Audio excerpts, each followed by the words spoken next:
It's a more expensive day in the world of Magic the Gathering because players now have to pay restitution for not opening boxes.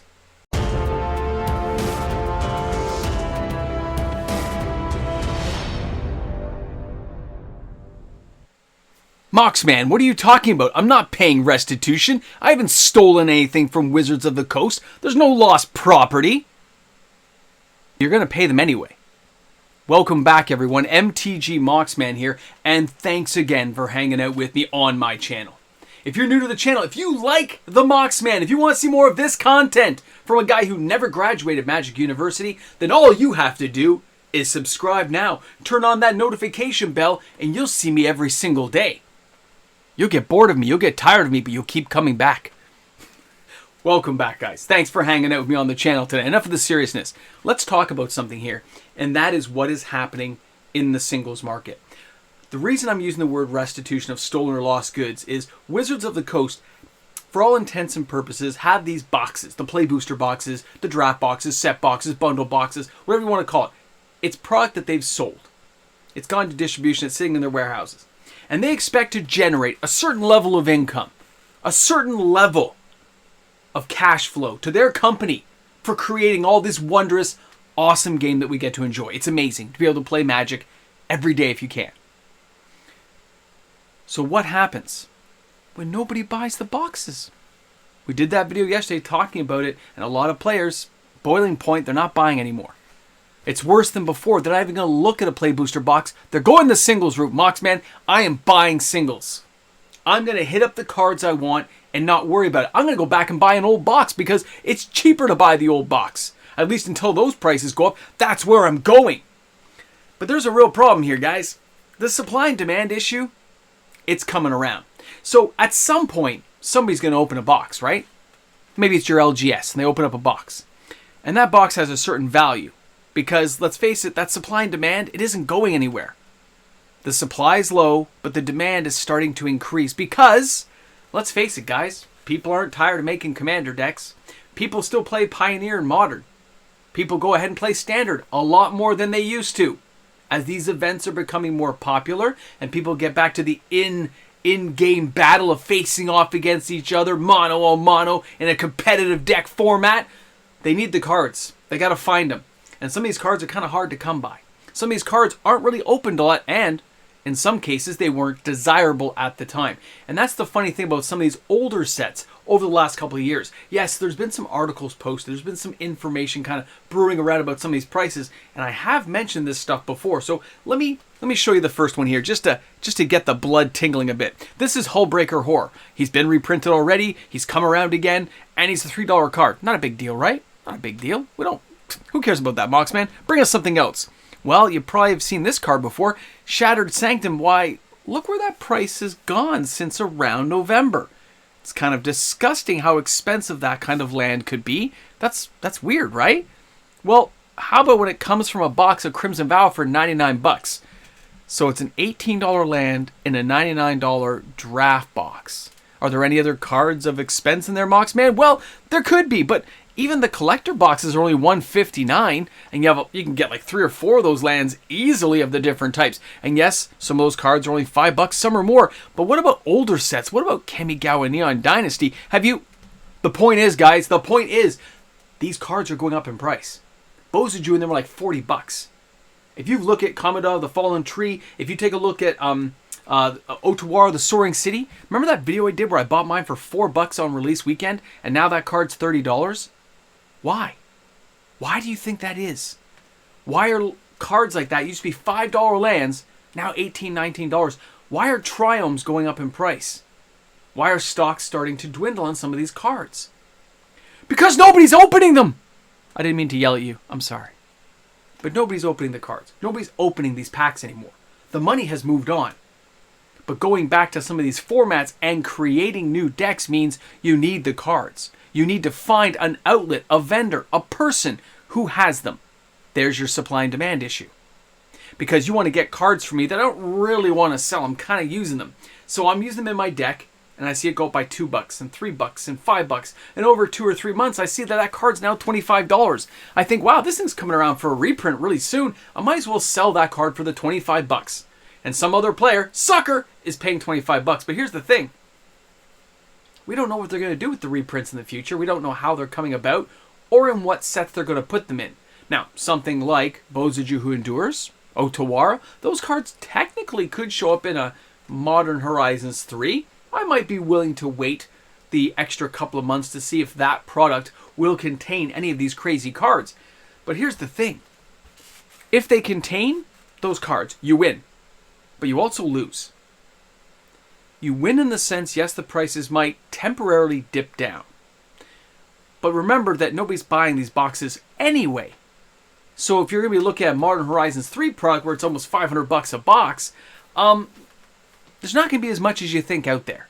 Not everyone's shelling out thousands of dollars to get $40, $50 cards anymore. They're not taking the chance, not taking the lottery. So it's kind of weird how the system is starting to turn. And this is the price we pay for going strictly singles. I am not bashing on people who don't buy boxes because I'm not buying boxes either. But I knew this was coming down the route where you can see the prices now starting to reflect a higher price point. It's only by little minute miles of a penny and 10 cents and 20 cents. But month over month, that's 30, 40, 50 cents. You don't think about it. It's like death by 1,000 cuts until you go to finally buy a card and you go, when did that become a $10 card? When did the Seat of the Empire become $10 US? But these cards did. Remember Taknuma the Mire and all those beautiful lands from Kamigawa when they were all like $3, $4? And now they're all, a year and a half later, 2 years later, 3 years later, 10, 12. They're all kind of exponentially going up every couple of years by like almost 50 to 60%. It's getting kind of nutty to think where some of these prices are. But because of the cutback and the drawdown on how Wizards is protecting their IP, it is causing the secondary market to now react and evolve. And evolve means a higher price point. So for all those players who love their game pieces and cheap cards, you're going to be paying a higher price. You are going to be paying more money for the cardboard you love. You are going to have to pay out a little bit more. And it's not exactly what Wizards of the Coast is doing, but it is. Let me hash that out for you in my head here. Wizards of the Coast cuts production run. They've raised prices. They've made their cards harder to get and more expensive. So those two things you would think would be a net negative for Wizards of the Coast. It makes sense, right? Oh, it's a net negative because if they don't make money, then they don't print enough. That you're right. That's how it looks to the layman just looking at the screen saying, ha! I stuck it to Wizards. But here's the thing. Those IPs are individualistic. Each of those cards is an individual piece of Magic the Gathering property. If Bozuju hits $50, $60, $70, $80, $90, that's now a reprint target, which can help them sell a more expensive, pricier product in the secondary market. The longer they wait to reprint cards, imagine they didn't print Otawara for 7 years. Yes, there'll be lots of secondary market exchanging of supply and demand for years. Somebody getting rich, somebody getting poor, until eventually they reprint the card. That is the life cycle of Magic. Love it, hate it, you need to understand it so it doesn't bother you so much when these things happen. Because it's going to happen. But nobody wants to wait 5 years to be able to enjoy a card that they want to play with. To build that commander deck, not everyone has the patience to wait 6, 7 years for a reprint to finally come around. So they go and they buy the card. They bite the bullet. And if they're smart, they hold on to that card forever and realize that they never have to rebuy it again. No matter what they play, that card is going to be theirs now. They own that piece of property no matter what happens. Because that's part of the game, is there are expensive pieces and expensive elements to playing Magic the Gathering that not everyone agrees with, but it is there. It's right in your face. You can't avoid it. There's a sign that says, pay me! Pay me! And you can't avoid that sign.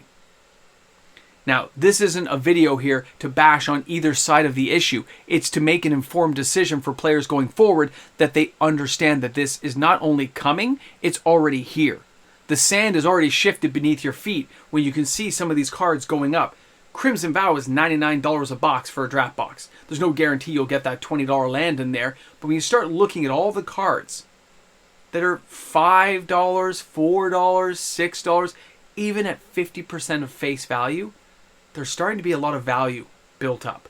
When you look at Kamigawa, Neon Dynasty, and you can think about all the Neon Ink cards you want, but when you start looking at all the cards in the set, and you start seeing the value points of these cards, and yes, I understand standard rotation is going to happen, these cards are going to rotate out, but they're still going to have homes in Modern, Pioneer, Commander. There's a lot of other formats that are going to use them, right? And nobody's opening the boxes, which is why they're drifting higher in price, by the way. It's interesting. Separate argument, but and a separate conversation, actually, but it is happening. So when you see these cards being desirable, that's just a signal to Wizards that, oh, our plan is working.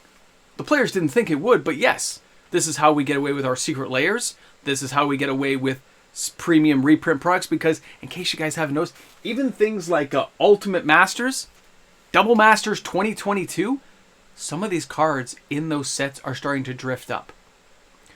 When the cards inside set like that, Goryo's Vengeance and all those little things, Ancient Tomb, they're all kind of drifting ever so slow. Forget the Planeswalker ones, just the main like mana-based cards that are used universally across multiple decks.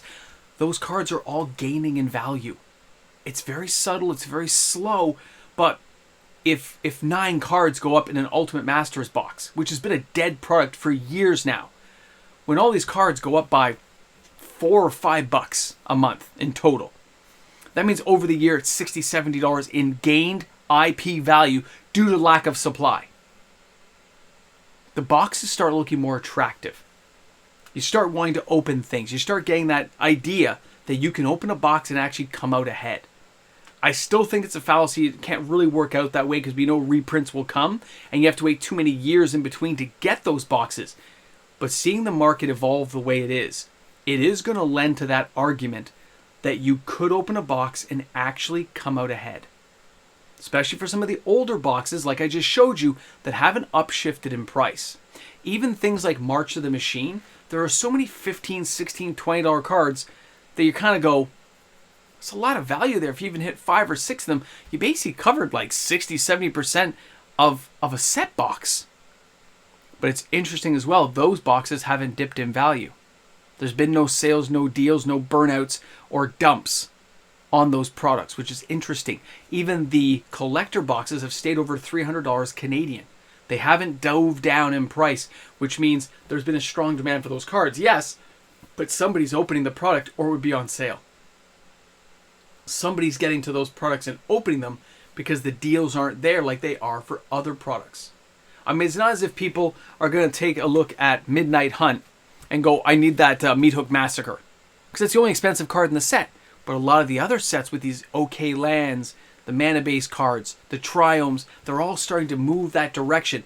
Hullbreaker Horror may only be a $3 card, but it's used in Commander a lot. Imagine if it doesn't get a reprint for 5, 6, 7 years. It's had one little reprint in a Commander deck. What happens as it cycles through? It becomes a 5, 7, 10, 12.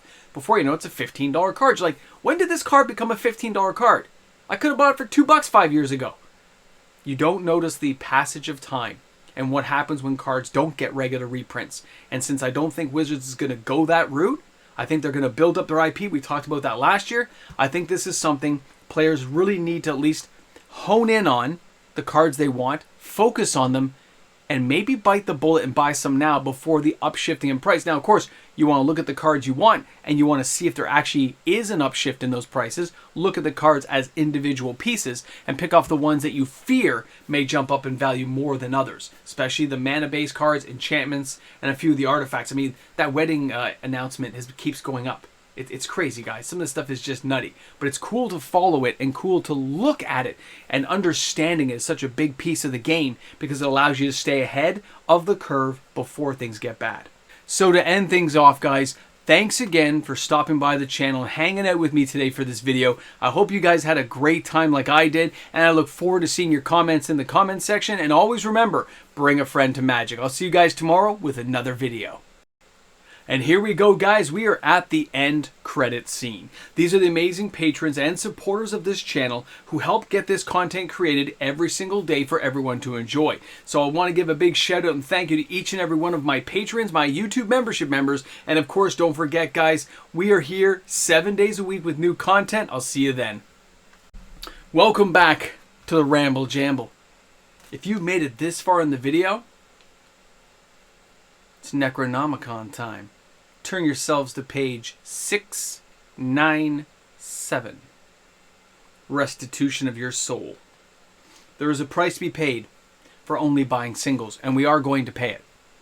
It's the way of the world. It will balance itself out. Karma finds a way. However you want to put it, it's coming. And you can see it. Go ahead on things like MTG stocks and stuff. Go ahead and look at the overall pricing for a lot of these cards that you'll find under March of the Machines, under Kamigawa Neon Dynasty, under even the Lost Caverns of Ixalan. Look at the cards. There's a reason why some of these cards are not on sale. There's a reason why some of these cards are more than they seem. When you look at the singles, you're like, oh, it's a $10 card. But there's another $10 card, and another $10 card, and a $15 card, and a $5 card, and an $8 card, and a $9 card. And some of these cards never were there 3 years ago. There is... Warning! I know. I feel like I'm doing like a big thing, crying wolf and stuff. Like, the sky's not falling. Nothing horrible is happening. Except for my coffee's getting low. But at the same time, you got to make people aware of it. Because you shouldn't come a sticker shock later when your favorite card's now $25 and you only bought one when it was $5. You should have bought a playset of 4. Stop it.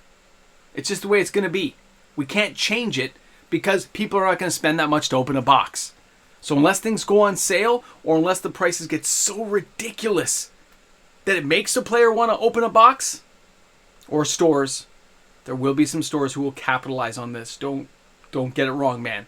As desirability of certain decks increases or certain metas, you are going to see some of those cards sell out. And the stores that have some of this equity that just are waiting for a reason to open it, they may come out ahead huge. At least in the short run, which is what they need to rotate into new product. So, thanks a lot, guys. Thanks for being here. I'm going to finish my coffee.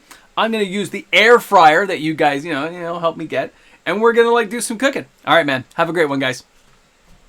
What, you don't want me to leave? All right, I'm just kidding. I'll stick around. No, I'm not. I gotta go. Bye, guys.